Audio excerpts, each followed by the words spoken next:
still is snowing here in many ways.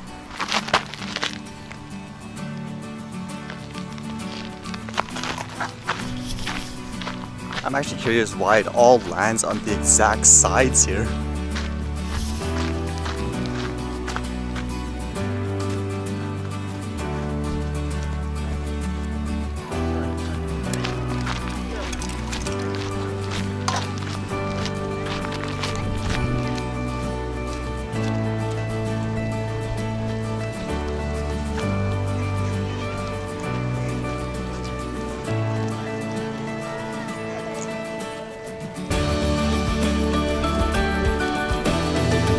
Holy cow, so many people here today. It is a holiday technically, Victoria Day. And with the weather heating up and everything like that, it was kind of interesting reading this. It says, Judge orders Eagle Creek fire starter to pay over $36 million. Acknowledges teen can't pay full sum. So to my understanding, it was about, I believe last year or so, the kid threw like a firecracker in the forest and it caused a huge fire which caused millions of dollars in damages. And then you can kind of see the breakdown on why it cost about $36 million. Like here, $5,000 for a house burned down, $31,000 for the Oregon State Parks, for miscellaneous properties, the state fire marshal, 1.6, what is this, million or so? Yeah, like holy smokes. And then the most expensive ones, I don't understand the bills, so to speak, or the fees for this. It says Oregon Department of Transportation, $12.5 million. U.S. Forest Services, $21,000. And I guess as well as part of that punishment, it said the teen was sentenced in February to 5 years of probation and 1,920 hours of community service with the U.S. Forest Service. He was also ordered to write an apology letter to 152 people trapped on the Eagle Creek Trail because of the spreading of the flames. So that's kind of interesting. So obviously what he did was really reckless, irresponsible, and he should be punished for it. But at the same time, like, you know, he can't pay this fee and all that. So was that an appropriate, I guess, sentence for it? I know I was just reading, some people were saying all the money you'll have to spend for enforcements and stuff like that when you know that kid can't pay for it's a little ludicrous. Makes me wonder what people in the US would think about this. But the cost of that transportation too, $12.5 million, holy cow. Like, I probably missed it obviously in terms of this event when it happened on the day, but it's really that much for whatever this transportation fee was for that fire? Jeez. And then I read this where I thought it'd give more indication as to what the final potential regulations are going to be as opposed to the proposed ones. It says BC drone schools expect surge in enrollment with proposed drone law changes. New rules on permits, insurance could come into effect later in 2018 according to Transport Canada.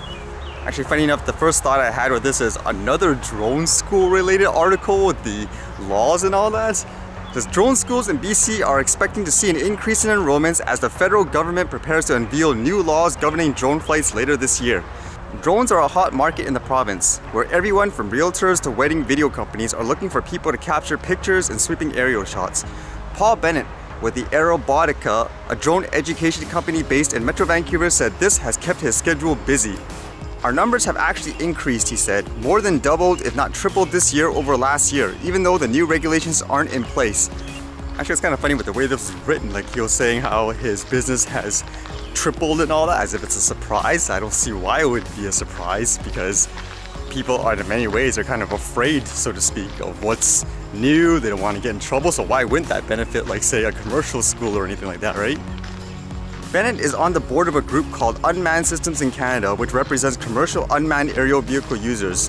They've been working with Transport Canada on developing the new laws, which he thinks could make the drone market more accessible to new users. I think the market's really going to go up. I think there are going to be a lot more possibilities for people to do things that weren't previously doable under current regulations. Although they make it clear, like what they're teaching right now, it's old regulation stuff, not the new ones. It says right now we're still training to the old regulations, but we do have a course ready to go, he said. Transport Canada says it expects to unveil the new laws later this year. So does that make it sound like the proposed ones are going to be final for the most part in people's minds? Or is there still kind of a chance that something's going to be modified to make it more accessible and reasonable? Because even like I said, for example, they want things like the insurance, yet they kind of even admitted in the actual session there's no real companies that offer stuff like that for the recreational people. It's more of that, oh well, shrug shoulder, hopefully the market fixes itself.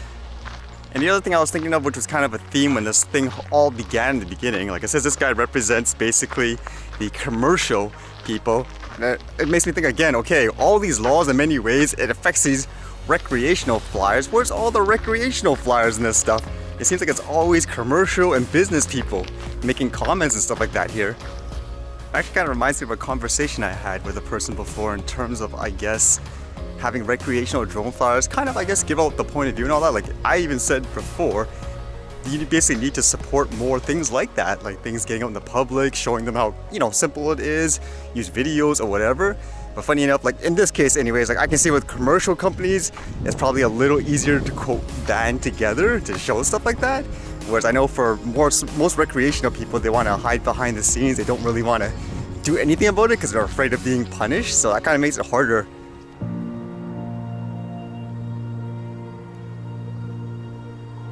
It's kind of here to see if you can actually see the skyline. If there's kind of like a different color temperature at all. Although I guess theoretically it shouldn't if it's just the light color.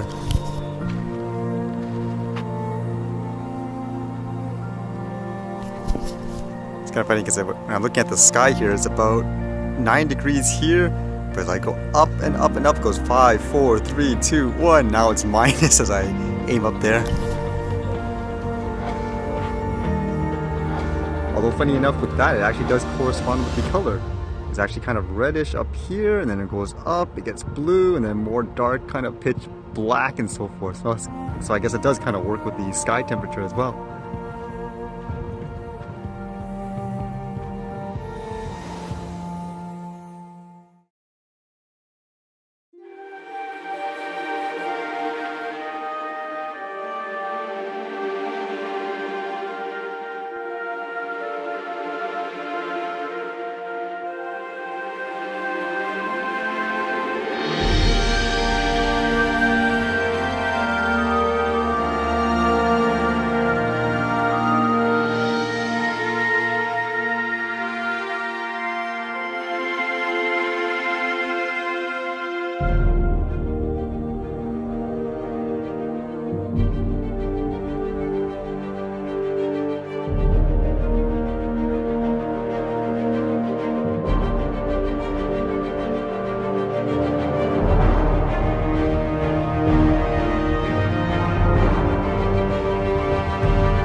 Alright, see you guys later.